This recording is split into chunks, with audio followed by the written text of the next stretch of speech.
रात के 8 बज रहे थे। चेतना की फ्लाइट ने अभी अभी लैंड किया था और उसे उसकी माँ का फोन आ गया। हाँ, पहुंच गई। अभी कहाँ माँ, अभी तो फ्लाइट लैंड हुई है। इतनी लेट? बस कितने बजे है? 10 बजे। अच्छा फिर ठीक है, एयरपोर्ट से बस स्टैंड ज्यादा दूर नहीं है, जल्दी पहुंच जाएगी। हाँ ठीक है, चलो अब सब उतरने लगे हैं, बस में बैठकर कॉल करती हूँ। चेतना फ्लाइट से बाहर निकली और बैगेज क्लेम करके एयरपोर्ट के गेट के बाहर पहुंची। वहां लोगों की भीड़ थी और सामने बहुत सी गाड़ियां। एक टैक्सी ड्राइवर उसके पास आया। मैडम कहाँ जाना है आपको? टैक्सी लगेगी? भैया मुझे बस स्टॉप जाना है, कितना लोगे? मैडम 600। भैया बस स्टैंड तो यहाँ से बहुत पास है, आधा घंटा भी नहीं लगेगा पहुँचने में, उसके लिए इतना ज्यादा पैसा ले रहे हैं आप? मैडम इतनी रात हो चुकी है, हमको भी तो अपना देखना होता है। 600 रुपये लगेंगे, चलना है तो चलो वरना कुछ और देख लो। 8:30 हो चुके थे।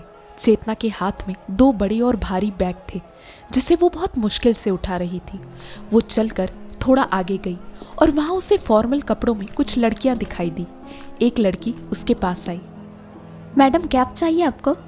हाँ। कहाँ जाना है? Bus stand. कितना लोगे? मैडम एक्चुअली रात बहुत हो चुकी है और अभी बड़ी गाड़ी ही आएगी। अगर आप अकेले जाती हैं तो 1000 तक आपको लग जाएगा और शेयरिंग में जाती हैं तो 600 तक। चेतना ने मुंह बना लिया और वहां से निकलकर एक सीट पर जाकर बैठ गई। उसने अपने फोन पर उबर ऐप खोला। उसे खोलते ही वो चौंक गई। वहां लिखा था नो ऑटोस अवेलेबल। चेतना ने फिर भी राइड रिक्वेस्ट किया। 5 मिनट हो गए और उसे कोई ऑटो नहीं मिला। वो उठी और दुखी होकर आगे जाने लगी कि अचानक उसे एक ऑटो बुक होने का नोटिफिकेशन आया। उसके चेहरे पर मुस्कान आ गई और उसने तुरंत उस ऑटो वाले को कॉल किया। हेलो भैया, आप आओगे ना? हाँ मैडम, पर एयरपोर्ट के अंदर हमें अलाउ नहीं है, तो आप बाहर पिकअप पॉइंट तक आ जाइए। हाँ भैया, मैं आ रही हूँ, लेकिन आप पक्का आओगे ना? हाँ मैडम, लेकिन मुझे 10 मिनट लगेंगे अभी वहाँ आने में। हाँ कोई बात नहीं। ये कहकर उसने राहत की सांस ली और भारी बैग उठाते हुए पिकअप पॉइंट की तरफ जाने लगी। उसके पास से कई गाड़ियां गुजर रही थी जिसमें लोग बैठकर अपने अपने घर जा रहे थे। कोई टैक्सी में था तो किसी को उनके घर वाले लेने आए थे। चेतना ने मन ही मन सोचा, काश यहाँ मेरा भी कोई होता जो मुझे लेने आता और बस स्टॉप तक छोड़ देता। चेतना लगभग आधा किलोमीटर चल चुकी थी और हाँफने लगी थी। उसने एयरपोर्ट जाने से पहले अपने रूम पर बस 2 पराठे खाए थे और फ्लाइट में भी कुछ नहीं खाया था।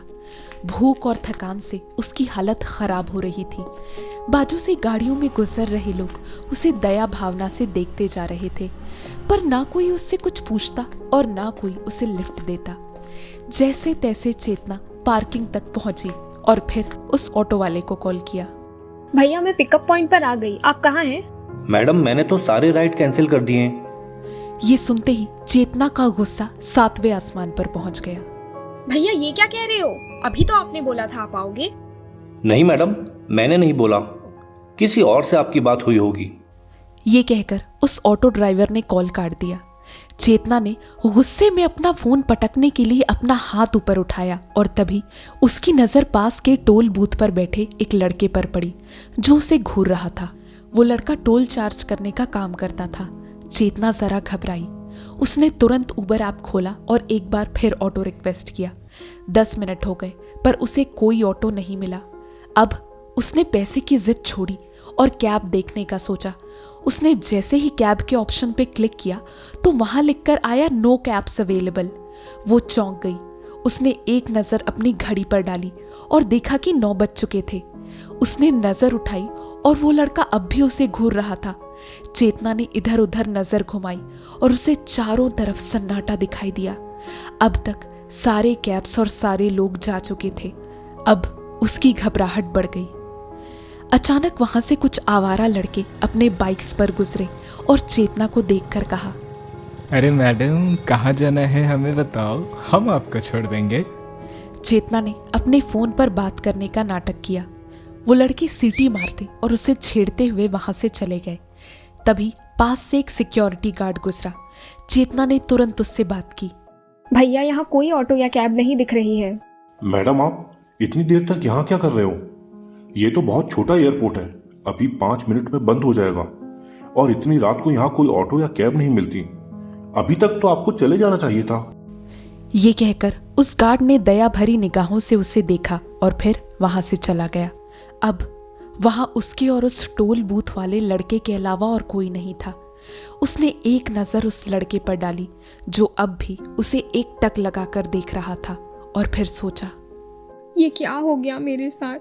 पैसे बचाने के चक्कर में मैंने ये क्या कर डाला? 9:15 हो रहे हैं, 10 बजे मेरी बस है। ओह गॉड, मैं क्या करूं अब? तभी अचानक वो लड़का अपनी जगह से उठा और चेतना के पास चलकर आने लगा। चेतना को समझ नहीं आ रहा था वो क्या करे। उसने एक बार के लिए अपना सामान छोड़कर भागने का सोचा, लेकिन फिर रुक गई। उस लड़के के हर बढ़ते कदम के साथ चेतना के दिल की धड़कनें भी तेज होती जा रही थी।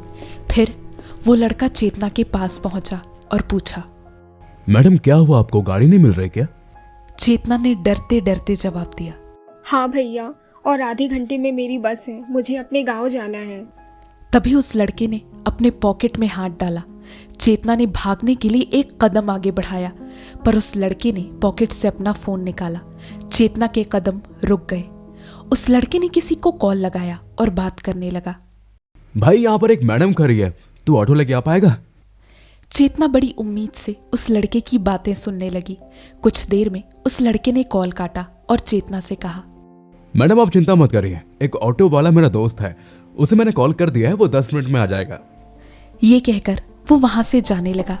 चेतना ने पीछे से आवाज लगाई, भैया आप जा रहे हैं क्या? अब उससे डरने की बजाय चेतना को उससे अपनापन महसूस हो रहा था। उस लड़के को चेतना के चेहरे पर डर साफ दिखाई दिया और उसने कहा, मैडम आप चिंता मत करिए, जब तक वो नहीं आता मैं यहीं रुकता हूँ। ये कहकर वो अपने टोल बूथ में जाकर बैठ गया। चेतना ने एक राहत की सांस ली। कुछ देर में वो ऑटो वाला वहां पहुंच गया और उसने चेतना का सामान अपने ऑटो में डाला। चेतना ने ऑटो की तरफ अपना कदम बढ़ाया, पर अगले ही पल वो पीछे मुड़ी और टोल बूथ की तरफ जाने लगी। वो लड़का उसे आश्चर्य से देखने लगा। वहां पहुंचकर चेतना ने कहा, भैया थैंक यू सो मच। अरे कोई बात नहीं मैडम। चेतना जाकर ऑटो में बैठ गई और एक बार उस लड़के की तरफ मुड़कर देखा। वो लड़का चेहरे पर मुस्कान लिए हाथ हिलाकर उसे बाय कर रहा था। चेतना को यकीन हो गया कि आज की इस मतलबी दुनिया में भी कुछ लोगों में इंसानियत जिंदा है और वो लोग भगवान के जमीन पर भेजे हुए फरिश्तों से कम नहीं है। तो दोस्तों, आपके साथ भी क्या कभी कोई ऐसा किस्सा हुआ है जब किसी अजनबी ने आपकी मदद की हो? अपने अपने जवाब कमेंट बॉक्स में लिखकर ज़रूर बताइएगा। आपको ये कहानी कैसी लगी ये भी कमेंट बॉक्स में लिखकर ज़रूर बताइएगा।